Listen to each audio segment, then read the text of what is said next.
হত্যার শিকার হলেন ইসলামী বিপ্লবের জ্বলন্ত প্রতীক খামেনি। ইরানের শোকের মাতম, হুমকির পরও কেন ছিলেন অরক্ষিত আবাসে? মধ্যপ্রাচ্যের মার্কিন ঘাঁটিতে প্রতিশোধের তাণ্ডব, মহাধ্বংসের মুখে মধ্যপ্রাচ্য। বিপ্লবী গাড়ির হুঁশিয়ারি কাজে আসবে কি? ইরানের প্রশাসন ও সামরিক কাঠামোতে বড় ধাক্কা, শূন্যতার অপব্যবহারের অপেক্ষা ইসরায়েল। কে হচ্ছেন খামেনির উত্তরসূরি? আসসালামু আলাইকুম, দেখছিলেন Bangla vision world news headline. যুক্তরাষ্ট্র ইসরায়েলের যৌথ হামলা ইরানের সর্বোচ্চ ধর্মীয় নেতা আয়াতুল্লাহ আলী খামেনিকে হত্যার পর ৩ সদস্যের অন্তর্বর্তীকালীন লিডারশিপ কাউন্সিল গঠন করা হয়েছে। আলী রেজা আরাফিকে অন্তর্ভুক্ত করে এই কাউন্সিলের আরও 2 সদস্য হলেন প্রেসিডেন্ট মাসুদ পেজেশকিয়ান ও সুপ্রিম কোর্টের প্রধান বিচারপতি মহসেনি ইজেই। নতুন সর্বোচ্চ নেতা নির্বাচিত না হওয়া পর্যন্ত এই 3 জন আয়াতুল্লাহ আলী খামেনির দায়িত্ব পালন করবেন। এর আগে স্থানীয় সময় রবিবার ভোরে খবর আসে ইরানের সর্বোচ্চ ধর্মীয় নেতা আয়াতুল্লাহ আলী খামেনি সহ তার মেয়ে, জামাই, নাতি ও পুত্রবধূকে বিমান হামলায় হত্যা করেছে ইসরায়েল ও যুক্তরাষ্ট্রের বাহিনী। এতে শোকের সাগরে ডুবেছে তেহরান। পালন করা হচ্ছে রাষ্ট্রীয় শোক। হামলা বন্ধে ইরান জাতিসংঘে চিঠি পাঠালেও মার্কিন প্রেসিডেন্ট ডোনাল্ড ট্রাম্প সাফ জানিয়ে দিয়েছেন হামলা থামবে না। শহীদ আরাফাতের ডেস্ক রিপোর্ট। মার্কিন হামলায় ইরানের সর্বোচ্চ নেতা আয়াতুল্লাহ আলী খামেনিকে হত্যার পর অস্থায়ীভাবে তার দায়িত্ব নিয়েছেন লিডারশিপ কাউন্সিলের 3 নেতা Ali Reza Arafi, president Masoud Pezeshkian ও সুপ্রিম কোর্টের প্রধান বিচারপতি মহসেনি ইজেই। রবিবার গার্ডিয়ান কাউন্সিলের নেতা আলী রেজা আরিফিকে আইনজ্ঞ পদে নির্বাচিত করে এই ঘোষণা দেয় ইরান। নতুন সর্বোচ্চ নেতা নির্বাচিত না হওয়া পর্যন্ত এই 3 জন আয়াতুল্লাহ আলী খামেনির দায়িত্ব পালন করবেন। ইরান ও মুসলিম বিশ্বের জোরালো কণ্ঠস্বর আয়াতুল্লাহ আলী খামেনি নিহত হওয়ায় ইরান সহ মুসলিম বিশ্বজুড়ে চলছে শোক। কিন্তু প্রশ্ন উঠেছে, নিরাপদ আশ্রয়ে সরিয়ে নেওয়া খামেনিকে কিভাবে হত্যা করল যুক্তরাষ্ট্র ও ইসরায়েল? কোথায় ছিলেন খামেনি? তার নিরাপত্তা ব্যবস্থা কি ঢিলেঢালা ছিল? সিআইএ কিভাবে তার তথ্য পেল? চমকে যাওয়ার মতো তথ্য দিয়েছে ইরানের রাষ্ট্রীয় গণমাধ্যম। সরকারি সংবাদ সংস্থা ফার্সের তথ্য অনুযায়ী স্থানীয় সময় শনিবার সকালে নিজের অফিসেই ইসরায়েল ও যুক্তরাষ্ট্রের প্রথম দফার যৌথ হামলায় নিহত হন খামেনি। অর্থাৎ কোনো গোপন নিরাপদ আশ্রয় কেন্দ্রে ছিলেন না ইরানের সর্বোচ্চ নেতা। ওই হামলায় খামেনির মেয়ে, জামাই, নাতি ও পুত্রবধূও নিহত হয়েছেন। ইরানের আনুষ্ঠানিক ঘোষণার আগেই সামাজিক মাধ্যম ট্রুথ সোশ্যালের পোস্টে মার্কিন প্রেসিডেন্ট ডোনাল্ড ট্রাম্প দাবি করেন ইতিহাসের নিকৃষ্ট ব্যক্তিদের মধ্যে অন্যতম খামেনিকে হত্যা করা হয়েছে। এদিকে সর্বোচ্চ নেতাকে হারিয়ে গভীর শোকে ডুবেছেন খামেনির সমর্থক ও রক্ষণশীল গোষ্ঠীগুলো। ঘোষণা করা হয়েছে 7 দিনের সরকারি ছুটি ও 40 দিনের রাষ্ট্রীয় শোক। অন্যদিকে ইরানের ভেতরে ও বাইরে অনেকে মর্মান্তিক এই হত্যাকাণ্ডকে স্বৈরশাসনের অবসান হিসেবে দেখছেন। ইস্পাহান, কারাজ ও তেহরানের কিছু অংশে অনেককে গাড়ির হর্ন বাজিয়ে মিষ্টি বিতরণ করে আর আতশবাজি পুড়িয়ে উদযাপন করতে দেখা গেছে। খামেনি হত্যাকাণ্ডের পরও ইরানে বন্ধ হয়নি যুক্তরাষ্ট্র ইসরায়েলের আগ্রাসন, বরং দ্বিতীয় দিনে ইরানের 30টির বেশি লক্ষ্যবস্তুতে আঘাত এনেছে যুক্তরাষ্ট্র ও ইসরায়েল। মার্কিন প্রেসিডেন্ট ডোনাল্ড ট্রাম্প সাফ জানিয়ে দিয়েছেন যৌথ হামলা চলবে, থেমে থাকেনি ইরানও। মধ্যপ্রাচ্যের মার্কিন ঘাঁটিগুলোতে জারি রেখেছে প্রতিশোধের হামলা। পাল্টা হামলা অব্যাহত রাখলেও যুক্তরাষ্ট্র ও ইসরায়েলের সামরিক অভিযান বন্ধ করতে জাতিসংঘ মহাসচিব আন্তোনিও গুতেরেসকে চিঠি পাঠিয়েছেন ইরানের পররাষ্ট্রমন্ত্রী আব্বাস আরাকচি।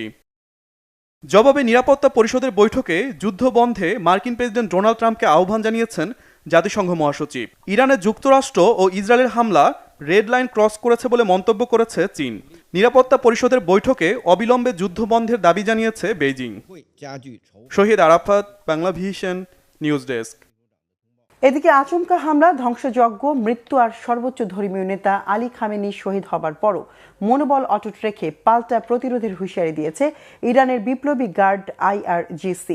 ভয়াবহ মিসাইল হামলা হয়েছে ইসরায়েল ও মধ্যপ্রাচ্যে যুক্তরাষ্ট্রের 27টি ঘাঁটিতে। কাতার, সৌদি আরব, কুয়েত, সংযুক্ত আরব আমিরাত ও বাহরাইনে মার্কিন ঘাঁটিগুলো প্রধান লক্ষ্যবস্তুতে পরিণত করেছে বিপ্লবী গার্ড। ড্রোন ও মিসাইল হামলা হয়েছে তেহরানের তেল নফ বিমান ঘাঁটি, তেল আবিবের হাকিরিয়ায় সামরিক বাহিনীর কমান্ড সদর দপ্তরে। ইরানের ক্ষেপণাস্ত্র হামলায় ইসরায়েলের বেইত শেমেস এলাকায় অন্তত 10 জন নিহত হয়েছে। শহীদ আরাফাতের আরেকটি ডেস্ক রিপোর্ট। যুক্তরাষ্ট্র ও ইসরায়েলের মিসাইল হামলায় তেহরানে বাড়ছে সর্বোচ্চ পর্যায়ের নেতাদের মৃত্যুর সংখ্যা। তাতেও দমিয়ে রাখা যায়নি ইরানকে। দেশটির ইসলামিক বিপ্লবী গার্ড IRGC ইসরায়েল ও মধ্যপ্রাচ্যে যুক্তরাষ্ট্রের অন্তত 27টি ঘাঁটি লক্ষ্য করে চালাচ্ছে একের পর এক মিসাইল ও ড্রোন হামলা। প্রতিশোধ নিতে হামলা অব্যাহত রাখার ঘোষণা দিয়েছে আয়াতুল্লাহ আলী খামেনির বিশ্বস্ত বাহিনী। ইসরায়েল ছাড়াও মিসাইল হামলায় আগুন জ্বলছে সৌদি আরব, কাতার, কুয়েত, জর্ডান, ইরাক, সংযুক্ত আরব আমিরাত ও বাহরাইনের যুক্তরাষ্ট্রের ঘাঁটিতে। ইসরায়েলের তেল নফ বিমান ঘাঁটি, তেল আবিবের হাকিরিয়ায় সেনাবাহিনীর কমান্ড সদর দপ্তর সহ প্রধান প্রতিরক্ষা সেক্টর লক্ষ্য করে শনিবার থেকে মিসাইল ও ড্রোন হামলা অব্যাহত রাখে ইরানের ইসলামিক বিপ্লবী গার্ড সদস্যরা। রবিবারও ইরানের হামলার পর সাইরেন বেজে ওঠে তেল আবিব, জেরুজালেম, পশ্চিম তীর ও হাইফা শহরে। আল জাজিরার প্রতিবেদনে বলা হয়, এসব হামলায় ইসরায়েলে অন্তত 40টি ভবন ক্ষতিগ্রস্ত হয়েছে। বড় ধরনের হতাহতের কোনো তথ্য না পাওয়া গেলেও নিরাপদ আশ্রয়ে সরিয়ে নেওয়া হয় শত শত পরিবারকে। বাহরাইনের রাজধানী মানামায় যুক্তরাষ্ট্রের ৫ম নৌবহরের সদর দপ্তর লক্ষ্য করে মিসাইল ও ড্রোন হামলা চালায় ইরান। এতে কয়েকটি ভবনে আগুন ধরে যায়। এটিকে বিশ্বাসভঙ্গ বলে অভিযোগ করেছে বাহরাইন সরকার। সবাইকে সতর্ক থাকার পরামর্শ দিয়ে নিরাপদ স্থানে সরে যাওয়ার নির্দেশও দিয়েছে দেশটি। সংযুক্ত আরব আমিরাতে যুক্তরাষ্ট্রের ঘাঁটি লক্ষ্য করে অন্তত ১৩৭টি মিসাইল ও ২০৯টি ড্রোন হামলা চালিয়েছে ইরান। এসব মিসাইল দুবাই আন্তর্জাতিক এয়ারপোর্ট সহ বিভিন্ন স্থানে আঘাত হানে। বিভিন্ন শহরে আগুন জ্বলতে দেখা যায়। এসব হামলায় কমপক্ষে ১ জন নিহত ও ৭ জন আহত হয়েছে। ইরানের মিসাইল আঘাত হেনেছে কাতারের রাজধানী দোহা সহ আশেপাশের শহরগুলোতে। প্রত্যক্ষদর্শীরা জানায়, এতটা শব্দ তার আগে কখনো শুনেনি। এর মধ্যে পরবর্তী নির্দেশ না দেওয়া পর্যন্ত কাতার এয়ারওয়েজের ফ্লাইট স্থগিত রাখা হয়েছে।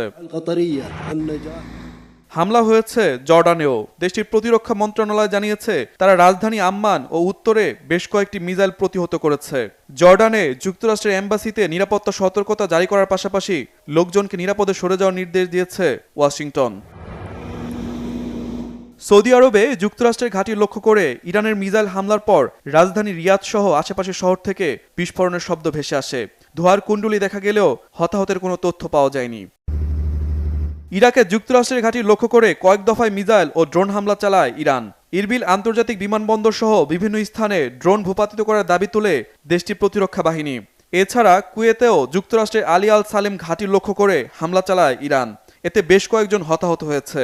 মিসাইল ভূপাতিত করার দাবি তুলেছে কুয়েতের প্রতিরক্ষা দপ্তর।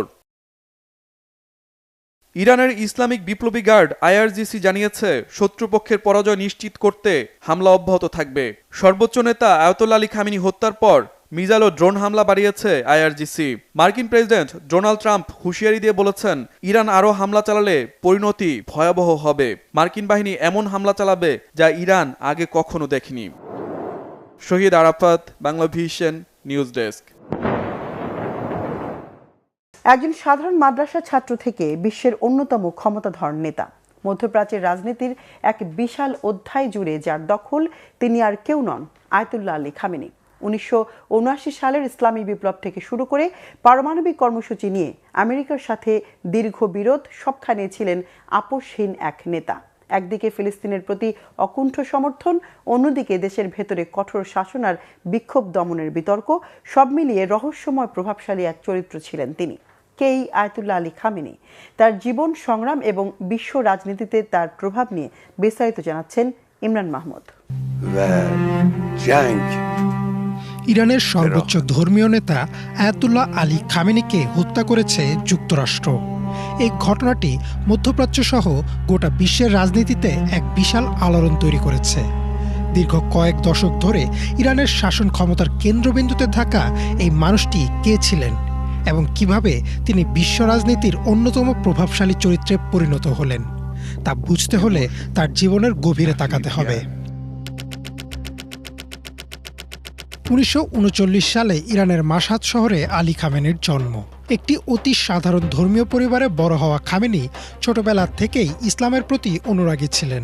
তার বাবা ছিলেন একজন আলেম, যার প্রভাব খামেনির জীবনে গভীরভাবে পড়েছিল। মাশহাদ ও নাজাফের মতো শহরগুলোতে তিনি উচ্চতর ইসলামী শিক্ষা গ্রহণ করেন।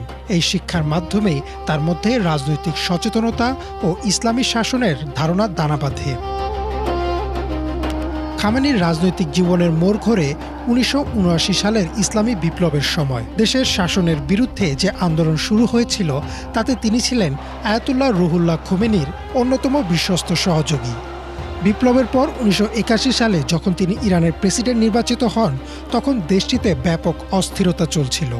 রয়টার্সের আর্কাইভে থাকা নথিপত্র অনুযায়ী তিনি বিপুল ভোটে জয়লাভ করেছিলেন এবং শপথ নেওয়ার সময় ঘোষণা করেছিলেন যে যে কোনো বিচ্যুতি এবং আমেরিকান প্রভাবের বিরুদ্ধে বিপ্লবকে রক্ষা করবেন।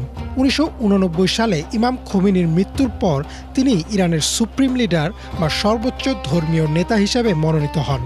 যা তাকে দেশটির সবচেয়ে ক্ষমতাধর ব্যক্তিতে পরিণত করে। আমেরিকার সাথে খামেনির বিরোধ ছিল চিরস্থায়ী। তিনি আমেরিকাকে শয়তান হিসেবে দেখতেন এবং বিশ্বাস করতেন পশ্চিমারা সবসময় ইরানের ইসলামী শাসন ব্যবস্থাকে ধ্বংস করতে চায়। 1988 সালে মার্কিন যুদ্ধজাহাজ যখন ইরানের একটি যাত্রীবাহী বিমান ভূপাতিত করে, তখন খামেনি প্রকাশ্যে এর প্রতিশোধ নেওয়ার ঘোষণা দিয়েছিলেন। 2007 সালে যখন ইরানের পারমাণবিক কর্মসূচি নিয়ে বিশ্বজুড়ে বিতর্ক শুরু হয়, তখনও তিনি পরিষ্কারভাবে বলেছিলেন যে পারমাণবিক প্রযুক্তি অর্জন ইরানের অধিকার এবং এই বিষয়ে তারা কোনো আপোস করবে না। সিএনএনের একটি প্রতিবেদন মতে, ডোনাল্ড ট্রাম্পের আমলে যখন ইরানের ওপর সর্বোচ্চ চাপ প্রয়োগের নীতি নেওয়া হয়, তখনও খামেনি নতি স্বীকার করেননি। তিনি বারবার বলেছিলেন যে আমেরিকার সাথে আলোচনা করা একটি প্রতারণা মাত্র। মুসলিম বিশ্বের একটি বড় অংশের কাছে খামেনি ছিলেন সাম্রাজ্যবাদ বিরোধী সংগ্রামের প্রতীক। ফিলিস্তিনের স্বাধীনতাকামী গোষ্ঠী এবং লেবাননের যোদ্ধাদের প্রতি তার সমর্থন ছিল প্রকাশ্য। বিভিন্ন সময়ে এইসব সংগঠনের নেতাদের সাথে তার বৈঠকগুলো প্রমাণ করে যে তিনি মধ্যপ্রাচ্যে একটি প্রতিরোধের বলয় তৈরি করতে চেয়েছিলেন। তবে সুন্নি প্রধান অনেক দেশের কাছে ইরানের এই ক্রমবর্ধমান প্রভাব ছিল উদ্বেগের কারণ, যদিও তিনি সবসময় প্রকাশ্যে শিয়া সুন্নি বিভেদের বিরুদ্ধে এবং মুসলিম বিশ্বের ঐক্যের কথা বলেছেন। খামেনির শাসনকাল বিতর্কমুক্তও ছিল না। বিশেষ করে অভ্যন্তরীণ দমনপীড়নের অভিযোগে তিনি প্রায়ই আন্তর্জাতিক মহলে সমালোচিত হয়েছেন। 2009 সালের নির্বাচনের পর বিক্ষোভ দমন এবং 2022 সালে মাহসা আমিনি নামে এক তরুণীর মৃত্যুর পর দেশজুড়ে যে আন্দোলন শুরু হয় তা খামেনির শাসনের ভিত কাঁপিয়ে দিয়েছিল। এবিসি নিউজের তথ্যমতে মাহসা আমিনির মৃত্যুর পর শুরু হওয়া বিক্ষোভকে খামেনি আমেরিকা ও ইসরায়েলের ষড়যন্ত্র বলে অভিহিত করেছিলেন এবং নিরাপত্তা বাহিনীকে কঠোরভাবে দমন করারও নির্দেশনা দিয়েছিলেন। সবশেষ 2026 সালে ইরানের সরকার বিরোধী আন্দোলন দমনেও তার বিরুদ্ধে ওঠে নানান অভিযোগ। খামেনির মৃত্যু ইরানের ইতিহাসে একটি যুগের অবসান ঘটিয়েছে। একজন সাধারণ মাদ্রাসা ছাত্র থেকে শুরু করে বিশ্বের অন্যতম ক্ষমতাধর শাসক হয়ে ওঠার এই দীর্ঘ যাত্রায় তিনি যেমন অগাধ ভক্তি পেয়েছেন, তেমনি কুড়িয়েছেন তীব্র সমালোচনাও। ইমরান মাহমুদ, বাংলাভিশন। আয়াতুল্লাহ আলী খামেনির হত্যাকাণ্ডের পর ইরান জুড়ে তৈরি হয়েছে অনিশ্চয়তা। নেতৃত্ব শূন্যতার দুর্বল মুহূর্তকে সুযোগ হিসেবে দেখছে ইসরায়েল, বিশেষ করে ইরানের পারমাণবিক স্থাপনাগুলো ঘিরে অপতৎপরতা পরিণতি দেওয়ার অপেক্ষায় তেল আবিব। বড় যুদ্ধ এড়াতে চাইলেও মিত্রদের নিরাপত্তায় আপোষে নারাজ ওয়াশিংটন। হরমুজ প্রণালী থেকে আঞ্চলিক প্রক্সি ফ্রন্ট, সব জায়গায় বাড়ছে সংঘাতের ঝুঁকি। একটি ভুল পদক্ষেপই বিস্তীর্ণ অঞ্চলে ছড়িয়ে পড়তে পারে দীর্ঘমেয়াদী যুদ্ধের আগুন। হাফিজুল ইসলামের ডেস্ক রিপোর্টে বিস্তারিত। সর্বোচ্চ ধর্মীয় নেতা আয়াতুল্লাহ আলী খামেনিকে এমন এক সময়ে হত্যা করা হলো যখন ইসরায়েল আমেরিকার সামরিক হামলার মোকাবেলা করছে ইরান। মধ্যপ্রাচ্যে চলমান তীব্র উত্তেজনাকর মুহূর্তে তেহরানের শীর্ষ আসনে খামেনির শূন্যতা ইতিমধ্যেই তৈরি করছে বিপজ্জনক পরিস্থিতি। ইসলামী প্রজাতন্ত্রের অভ্যন্তরে দুর্বলতার গন্ধ পেয়ে সুযোগ নিতে ঝাঁপিয়ে পড়বে পশ্চিমা শক্তি ও বিদেশি গোয়েন্দা সংস্থাগুলো। তাদের মদত দেবে রাজতন্ত্রপন্থী এবং ইসলামী শাসনের বিরোধী ইরানিদের একটি বড় অংশ। 3 দশকেরও বেশি সময় ধরে ইরানকে গড়ে তোলা একজন নেতার মৃত্যু অকল্পনীয় অগ্নিপরীক্ষার সামনে দাঁড় করিয়ে দিয়েছে গোটা মধ্যপ্রাচ্যকে। প্রশ্ন উঠেছে, আঞ্চলিক ঝড় অচিরেই কি রূপ নেবে বৈশ্বিক সংকটে? পশ্চিমা বিরোধী শক্তি আঞ্চলিক মিত্র ও প্রক্সি গোষ্ঠীগুলোর মাঝে ভারসাম্য রক্ষার জটিল কেন্দ্র হিসেবে কাজ করেছেন আয়াতুল্লাহ আলী খামেনি। তার মৃত্যু ইরানকে ভেতর থেকে গুঁড়িয়ে দিতে পারে। এর মধ্য দিয়ে মুসলিম বিশ্বের পক্ষ নিয়ে পশ্চিমাদের বিরুদ্ধে দাঁড়ানোর মতো শক্তিশালী নেতা আর থাকল না। পরিবর্তিত পরিস্থিতিতে পরমাণু ইস্যু ছাড়াও নানা ক্ষেত্রে ছাড় দিতে বাধ্য হবে তেহরান। রাষ্ট্রীয় সরকারেও হয়তো আসবে বড় রকমের পরিবর্তন। খামেনির দৃঢ় নেতৃত্ব না থাকার জেরে স্থানীয় বিদ্রোহী দলগুলো আক্রমণাত্মক হয়ে উঠতে পারে। এছাড়াও দলীয় প্রভাব বিস্তারের অতি উৎসাহ এবং শক্তিশালী নেতার অভাব নতুন করে উস্কে দিতে পারে অভ্যন্তরীণ বিভেদের আগুন। খামেনির হত্যাকাণ্ড ওয়াশিংটনের জন্য সবকিছু একেবারে সহজ করে দেবে, বিষয়টা মোটেও সেরকম না। ইরানে শীর্ষ ক্ষমতা পরিবর্তনের এই সময়ে বড় ধরনের যুদ্ধ এড়াতে চাইবে যুক্তরাষ্ট্র। মধ্যপ্রাচ্যে দীর্ঘমেয়াদী সংঘাত চালিয়ে যাওয়ার মতো ঝুঁকিও নেবে না আমেরিকা। অন্যদিকে খামেনি না থাকায় তৈরি হওয়া অনিশ্চয়তাকে নিজেদের জন্য লোভনীয় সুযোগ মনে করবে ইসরায়েল। নেতা নির্বাচনের টালমাটাল মুহূর্তে ইরান সরকারের কোনো নিরাপত্তা ঘাটতি বা দুর্বলতা পেলে সেটা কাজে লাগাবে তেল আবিব। পাশাপাশি ইরানের পারমাণবিক অবকাঠামো ধ্বংসের সর্বোচ্চ চেষ্টাও করবে ইসরায়েল। ইরানের অভ্যন্তরে এখন ক্ষমতার লড়াই শুরু হওয়ার আশঙ্কা রয়েছে। এমন পরিস্থিতিতে সবচেয়ে বড় ঝুঁকি হবে যে কোনো পক্ষের ভুল হিসাব নিকাশ। ইরাকে প্রক্সি গোষ্ঠীর একটি রকেট হামলা, উপসাগরীয় অঞ্চলে ড্রোনের বহর কিংবা ইসরায়েলি বিমান হামলা, যে কোনো ছোট ঘটনাও মধ্যপ্রাচ্যে লাগাতে পারে মহা ধ্বংসের আগুন। সংকট থামাতে হলে ইরানি সরকারকে দ্রুত ও পরিষ্কার বার্তা দিতে হবে। সামরিক অবস্থানের পাশাপাশি কাজে লাগাতে হবে কূটনৈতিক শক্তিকে। নতুন শীর্ষ নেতার ক্ষমতা গ্রহণে খুব বেশি দেরি হলে নিয়ন্ত্রণের বাইরে চলে যেতে পারে পরিস্থিতি। পৃথিবীর গুরুত্বপূর্ণ জলপথ হরমুজ প্রণালীর নিয়ন্ত্রণ অনেকাংশেই ইরানের হাতে। সংকীর্ণ এই নৌপথ দিয়ে মধ্যপ্রাচ্য থেকে পৃথিবীর বিভিন্ন জায়গায় বছরে রপ্তানি করা হয় প্রায় 60,000 কোটি ডলার মূল্যের জ্বালানি। তেহরান অস্থির হয়ে উঠলে এর সরাসরি প্রভাব পড়বে বিশ্বের জ্বালানি বাজারে। ভূরাজনৈতিক ঝুঁকির তীব্রতা বৃদ্ধি পেলে লাফিয়ে বাড়বে সোনার দাম। মিডল ইস্টার্ন ক্রুড তেলের উপর ব্যাপকভাবে নির্ভরশীল দেশগুলো অচিরেই পড়বে বিপুল আর্থিক ক্ষতির মুখে। টলমল করতে থাকা শান্তির দূরবর্তী সম্ভাবনা শেষ হয়ে গেলে বিরামহীন যুদ্ধই হয়তো হবে মধ্যপ্রাচ্যের চূড়ান্ত পরিণতি। হাফিজুল ইসলাম, বাংলা ভিশন। এদিকে ইরানের সর্বোচ্চ ধর্মীয় নেতা আয়াতুল্লাহ আলী খামেনিকে হত্যার প্রতিবাদে মার্কিন বিরোধী বিক্ষোভে উত্তাল হয়ে উঠেছে পাকিস্তানের বিভিন্ন শহর। করাচিতে মার্কিন কনসুলেটের সামনে ব্যাপক বিক্ষোভের সময় নিরাপত্তা বাহিনীর গুলিতে নিহত হয়েছে 9 বিক্ষোভকারী, আহত হয়েছেন অন্তত 34 জন। শনিবার যুক্তরাষ্ট্র ও ইসরায়েলের যৌথ হামলায় ইরানের সর্বোচ্চ ধর্মীয় নেতা আয়াতুল্লাহ আলী খামেনি নিহত হওয়ার খবর ছড়িয়ে পড়ার পরই করাচির রাস্তায় নেমে আসেন শত শত বিক্ষোভকারী। তারা মার্কিন বিরোধী স্লোগান দেন। তারা কনসুলেটের বাইরে একটি গাড়িতে আগুনও ধরিয়ে দেয়। সে সময় পুলিশ বাধা দিলে দুই পক্ষের মধ্যে সংঘর্ষ ছড়িয়ে পড়ে। এক পর্যায়ে পুলিশের গুলিতে হতাহত হয় বিক্ষোভকারীরা। এছাড়া রাজধানী ইসলামাবাদেও সরকারি ভবন এবং বিদেশি দূতাবাসের বাইরে শত শত বিক্ষোভকারী জড়ো হয়ে মার্কিন বিরোধী স্লোগান দেয়। সে সময় বিক্ষোভকারীরা রেড জোনের ভেতরে ঢুকতে গেলে বাধা দেয় পুলিশ। বিক্ষোভকারীদের ছত্রভঙ্গ করতে কাঁদানে গ্যাস ছোড়ে তারা। যুক্তরাষ্ট্র ও ইসরায়েলের যৌথ হামলায় বড় ধাক্কা লেগেছে ইরানের সামরিক ও নিরাপত্তা বাহিনীর শীর্ষ নেতৃত্বেও। নিহত হয়েছেন বিপ্লবী গার্ড আইআরজিসি প্রধান জেনারেল মোহাম্মদ পাকপুর, প্রতিরক্ষা নীতি নির্ধারক আলী শামখানি এবং প্রতিরক্ষা মন্ত্রী আমির আজিজ নাসিরজাদে। লক্ষ্যভিত্তিক হামলায় শীর্ষস্থানীয় সেনা কর্মকর্তাদের হত্যার এই তালিকা বেশ দীর্ঘ। সামরিক কমান্ড কাঠামোতে এত বড় ধাক্কা সামাল দিতে পারবে কি ইরান? কি বলছেন বিশ্লেষকরা? মোর্শেদ আলমের ডেস্ক রিপোর্ট। মার্কিন ইসরায়েলি যৌথ হামলায় ইরানের সর্বোচ্চ ধর্মীয় নেতা আয়াতুল্লাহ আলী খামেনি, তার মেয়ে, জামাতা, পুত্রবধূ এবং নাতি নিহত হয়েছেন।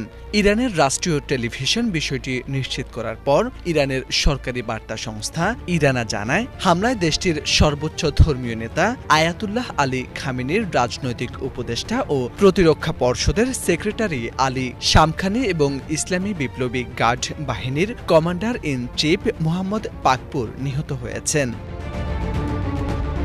জেনারেল মোহাম্মদ পাকপুর তেহরানে সিনিয়র মিলিটারি লিডারদের একটি গোপন মিটিংয়ে ইসরায়েলি এয়ার স্ট্রাইকে নিহত হন। মোহাম্মদ পাকপুর 2025 সালের জুনে ইরান ইসরায়েল সংঘর্ষে তার পূর্বসূরি নিহত হওয়ার পর আইআরজিসির কমান্ডার ইন চিফ হিসেবে দায়িত্ব নেন।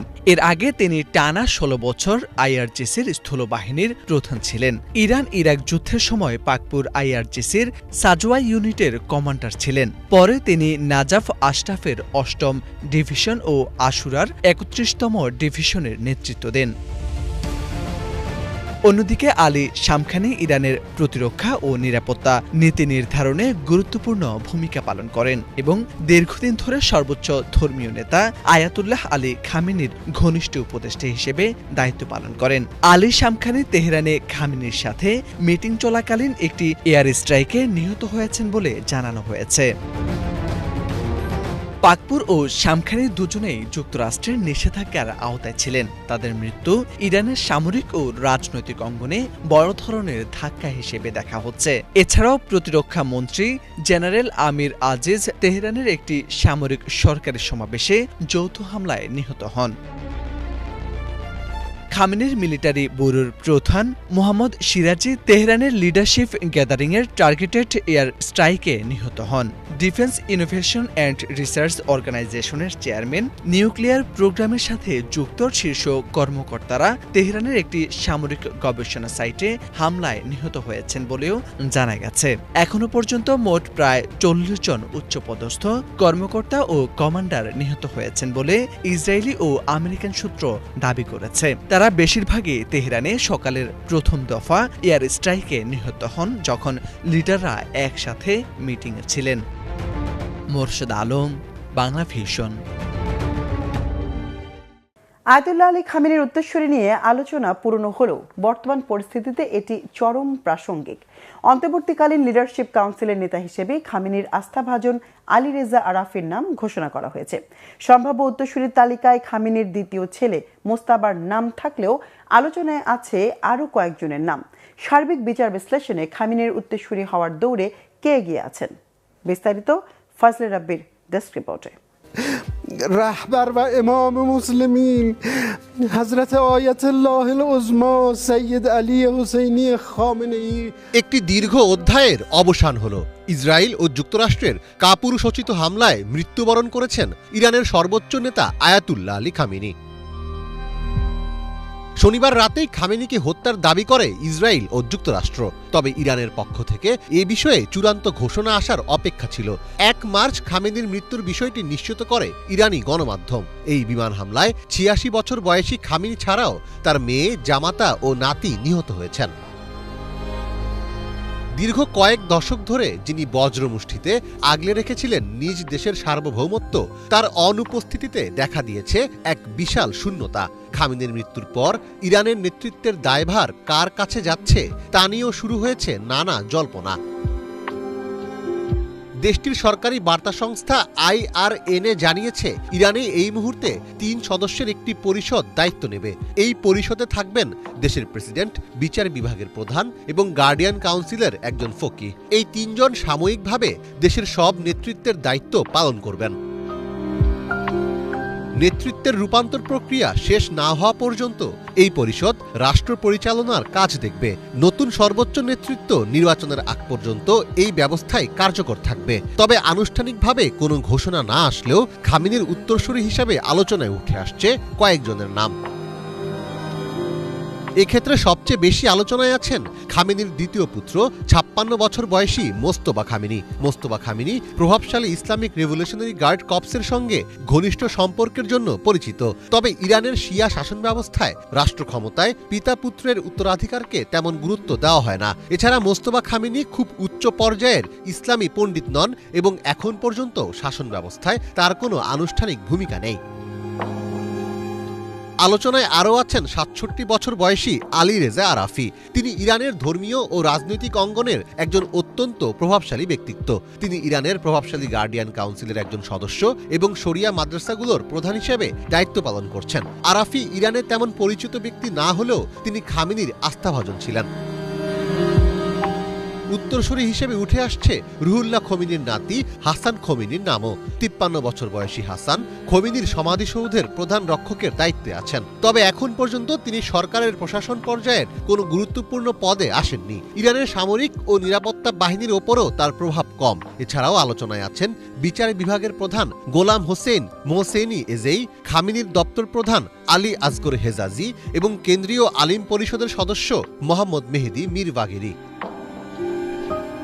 1989 সালে রুহুল্লাহ খোমেনির মৃত্যুর পর অ্যাসেম্বলি অব এক্সপার্টস আলী খামেনিকে ইরানের দ্বিতীয় সর্বোচ্চ নেতা হিসেবে নির্বাচিত করে। দীর্ঘ 37 বছর পর আবারও সে একই ইতিহাসের সন্ধিক্ষণে এসে দাঁড়িয়েছে পারস্যভূমি। ফলে খামেনির উত্তরসূরি যেই হোক না কেন, তার কাঁধে থাকবে ইরানিদের অসমাপ্ত লড়াই শেষ করার গুরুভার দায়িত্ব। মীর ফজলে রাব্বি, বাংলা ভিশন। এদিকে আলোচনা চলছে কে এই আয়াতুল্লাহ আলী রেজা আরাফি, যাকে সর্বোচ্চ ধর্মীয় নেতা আয়াতুল্লাহ আলী খামেনি নিহতের পর ইরানের 3 সদস্যের অন্তর্বর্তীকালীন লিডারশিপ কাউন্সিলে অন্তর্ভুক্ত করা হয়েছে। নতুন সর্বোচ্চ নেতা নির্বাচিত না হওয়া পর্যন্ত তারা দায়িত্ব পালন করবেন। শাহরিয়া আমান সানির ডেস্ক রিপোর্ট। ইরানের সর্বোচ্চ ধর্মীয় নেতা আয়াতুল্লাহ আলী খামেনিকে আমেরিকা ও ইসরায়েল হত্যার পরই আলোচনা চলছিল কে আসতে পারে তার জায়গায়। তবে নির্দিষ্ট কোনো ব্যক্তি নয়, ইরানের দায়িত্ব এখন 3 সদস্যের অন্তর্বর্তীকালীন লিডারশিপ কাউন্সিল, যার সদস্য 3 জন। রবিবার নতুন করে সেখানে অন্তর্ভুক্ত করা হয়েছে গার্ডিয়ান কাউন্সিলের অন্তর্বর্তীকালীন নেতৃত্ব পরিষদে জুরিস্ট বা আইনজ্ঞ আয়াতুল্লাহ আলী রেজা আরাফিকে। এরপর থেকেই আলোচনা চলছে কে এই আলী রেজা। 1959 সালে ইরানের ইয়াজদ প্রদেশের মেইবত শহরে জন্ম নেয়া আয়াতুল্লাহ আলী রেজা আরাফি ইরানের ধর্মীয় ও রাজনৈতিক অঙ্গনের একজন অত্যন্ত প্রভাবশালী ব্যক্তিত্ব। আরাফিকুম শহরের প্রধান ধর্মীয় শিক্ষা কেন্দ্রে পড়াশোনা করে মুস্তাহিদ মর্যাদা অর্জন করেন, যা তাকে স্বতন্ত্র ইসলামী আইনগত ব্যাখ্যা দেওয়ার যোগ্যতা দেয়। আয়াতুল্লাহ খামেনির ঘনিষ্ঠ হিসেবে পরিচিত আরাফি বিভিন্ন গুরুত্বপূর্ণ দায়িত্ব পালন করেছেন। তিনি মেইবদ ও কুম শহরের জুমার নামাজের খতিব ছিলেন। এছাড়া আন্তর্জাতিকভাবে পরিচিত আল মুস্তফা বিশ্ববিদ্যালয়ের চেয়ারম্যান হিসেবেও দায়িত্ব পালন করেন, যেখানে ইরান সহ বিশ্বের বিভিন্ন দেশের শিক্ষার্থীরা ধর্মীয় শিক্ষা গ্রহণ করেন। 2019 সালে তাকে শক্তিশালী গার্ডিয়ান কাউন্সিলের সদস্য হিসেবে নিয়োগ দেওয়া হয়। এই কাউন্সিল আইন পর্যালোচনা এবং নির্বাচনী প্রার্থীদের অনুমোদনের মতো গুরুত্বপূর্ণ দায়িত্ব পালন করে থাকে। বিশ্লেষকদের মতে প্রশাসনিক ও ধর্মীয় অভিজ্ঞতার সমন্বয় আরাফিকে ইরানের ক্ষমতার কেন্দ্রবিন্দুর একজন গুরুত্বপূর্ণ ব্যক্তিত্বে পরিণত করেছে। তার নিয়োগ বিদ্যমান ধর্মীয় নেতৃত্বের ধারাবাহিকতা বজায় রাখার ইঙ্গিত দিচ্ছে। ইরানের সংবিধান অনুযায়ী সর্বোচ্চ নেতাকে নির্বাচন করে বিশেষজ্ঞদের পরিষদ বা অ্যাসেম্বলি অফ এক্সপার্টস। নতুন সর্বোচ্চ নেতা নির্বাচিত না হওয়া পর্যন্ত অন্তর্বর্তী নেতৃত্ব দেশ পরিচালনার দায়িত্ব পালন করবে। তবে খামেনির উত্তরসূরি হিসেবে কে আসতে পারেন তা এখনও স্পষ্ট নয়। একাধিক নাম আলোচনায় থাকলেও গার্ডিয়ান কাউন্সিল ও অ্যাসেম্বলি অব এক্সপার্টসে প্রভাব থাকার কারণে আরাফি এগিয়ে ছিল বলে ধারণা করা হচ্ছে। এর আগে এক বক্তব্যে আয়াতুল্লাহ আরাফি বলেন, ধর্মীয় শিক্ষা কেন্দ্রগুলোকে জনগণের সঙ্গে সম্পৃক্ত, বিপ্লবী ও আন্তর্জাতিক দৃষ্টিভঙ্গি সম্পন্ন হতে হবে। 1979 সালের ইসলামী বিপ্লবের পর এটি ইরানের সর্বোচ্চ নেতৃত্বে মাত্র দ্বিতীয় বড় পরিবর্তন। তাই নতুন এই অধ্যায় ইরানের রাজনৈতিক স্থিতিশীলতা এবং আঞ্চলিক রাজনীতিতে গুরুত্বপূর্ণ প্রভাব ফেলতে পারে বলে মনে করছেন বিশ্লেষকরা। শাহরিয়া আমান সানি, বাংলা ভিশন। গাজার খান ইউনিসে ধ্বংসস্তূপের মাঝেই ফিরে এসেছে রমজানের পুরনো ঐতিহ্য মুসাহারাতি। ফিলিস্তিনি তরুণরা সেহরির আগে রাস্তায় হাঁটছেন, ঢোল বাজাচ্ছেন আর কণ্ঠে তুলছেন বিশেষ গানের সুর। যুদ্ধ, ধ্বংস আর ড্রোন হামলার ভয় সঙ্গী করে শিশুদের মুখে ফোটাচ্ছেন নির্মল হাসি। এই ঐতিহ্য স্থানীয়দের মনে করিয়ে দেয় জীবন এখনো ফুরোয়নি। হাফিজুল ইসলামের ডেস্ক রিপোর্টে বিস্তারিত। ফিলিস্তিনের অবরুদ্ধ গাজা উপত্যকার খান ইউনিস, চারপাশে ভাঙা বাড়িঘর, পোড়া ইট আর ধুলোবালির স্তূপ। পবিত্র মাহে রমজানের রাতে দূর থেকে হঠাৎ হঠাৎ ভেসে আসে ঢোলের শব্দ, ভেঙে যায় গাঢ় নিস্তব্ধতা। কয়েকজন তরুণ হেঁটে হেঁটে গাইছেন বিশেষ ধরনের গান। ইসরায়েলি আগ্রাসনে ধ্বংসস্তূপে পরিণত হওয়া শহরে তারা জাগিয়ে তুলছেন রমজানের পুরনো ঐতিহ্য মুসাহারাতি। মুসাহারাতিদের কাজ রমজান মাসে সেহরির আগে মানুষকে ঘুম থেকে জাগানো। উসমানীয় আমল থেকে চলে আসছে এই প্রথা। তখনও রাতের অন্ধকারে রাস্তায় ঘুরে ঘুরে ঢোল বাজাতেন কিছু মানুষ। মহান আল্লাহ ও মহানবী সাল্লাল্লাহু আলাইহি ওয়াসাল্লামের প্রশংসায় গান গাইতেন তারা। উদ্দেশ্য ছিল একটাই, ঘুম থেকে উঠে সবাই যেন সময় মতো সেহরি খেতে পারে। আমরা সেহরির সময় বের হই শিশুদের খুশি করতে। এটা আমাদের ভালো লাগার কাজ। আমরা এতেই আনন্দ পাই। অনেক কষ্ট আর চ্যালেঞ্জ থাকলেও আমরা বের হব, রাস্তায় হাঁটবো, মানুষকে সেহরির জন্য জাগাবো। আমরা চাই শিশুরা হাসি খুশি থাকুক। আমরা চাই অন্য দেশের মতো জীবন কাটাতে। আমরাও মানুষ। যুদ্ধবিধ্বস্ত গাজায় পুরনো ঐতিহ্য ধরে রাখা এখন অনেক কঠিন। খান ইউনিসে 6 জনের যে দলটি মুসাহারাতি গাইছিল সেই দলটি গঠিত হয় 2021 সালে। প্রথমে সদস্য সংখ্যা 8 জন থাকলেও পরবর্তীতে 2 জনকে কেড়ে নিয়ে গেছে প্রাণঘাতী যুদ্ধ। শত কষ্ট আর মৃত্যুর ভয় থাকা সত্ত্বেও থামেননি তারা। ক্ষণিকের জন্য হলেও গাজাবাসীকে যুদ্ধের নির্মম বাস্তবতা ভুলিয়ে দেয় তাদের ছোট্ট আয়োজন। 2 বছরের যুদ্ধ দেখার পর আজ আমরা পাড়া সাজালাম, আলোকিত করলাম, রং লাগিয়েছি, নানান রকম পেইন্ট করেছি, জমে থাকা ধ্বংসস্তূপও সরালাম সবাই মিলে। মুসাহারাতিদের উপস্থিতি আমাদের আশা জাগায়, আমাদের শক্তি দেয়। এই বিশাল কাজটুকু মুসাহারাতিরা আমাদের জন্য করেছে। ইসরায়েলের দীর্ঘ সময়ের দখলদারিত্ব আর 2 বছরের যুদ্ধের ধকলে অনেকটাই বদলে গেছে ফিলিস্তিনের গাজা। মাটির সঙ্গে মিশে গেছে গোটা উপত্যকা। এত কিছুর পরেও এখনো চলছে মুসাহারাতিদের ডাক। এটা দেখা সত্যি খুব কষ্টকর। আমাদের পাড়া আগে কেমন ছিল, কিভাবে আমরা সেহেরির জন্য আনন্দের সঙ্গে মানুষকে ঘুম থেকে জাগাতাম। মনে হয় যেন তখন আমরা আলোতে ছিলাম, আর এখন অন্ধকারে। সত্যি বলতে আমাদের সঙ্গে যা হয়েছে সেটা ট্র্যাজেডি। যখন নিজের বাড়িঘর ধ্বংস হয়ে গেছে তখন পাড়ার মানুষদের সেহেরির জন্য আসলেই কষ্টকর। আমি ড্রোন ভয় পাই। যখন আমরা রাস্তায় হেঁটে যাই অন্ধকারের মধ্য দিয়ে আমাদের উপর দিয়ে ড্রোন চলে যায় ভীতিকর শব্দ করে। রমজানে গাজার আকাশে উড়ন্ত ধুলোবালির মাঝেই ভেসে আসে ঢোলের ছন্দ। গমগমে শব্দ গাজাবাসীদের শুধুমাত্র সেহরির জন্যই জাগিয়ে দেয় না, বরং এটি মনে করিয়ে দেয় জীবন এখনো চলমান। মাহে রমজানের ভোর রাতে মুসাহারাতিদের এই পথ চলা জানিয়ে দেয় ধ্বংসের মাঝেও মানুষ ঐতিহ্য আঁকড়ে থাকে, হাসি ফোটাতে চায় শিশুদের মুখে। হাফিজুল ইসলাম, বাংলা ভিশন। সভ্যতার সূতিকাগার, ইসলামের স্বর্ণযুগের উজ্জ্বল দৃষ্টান্ত ইরাক।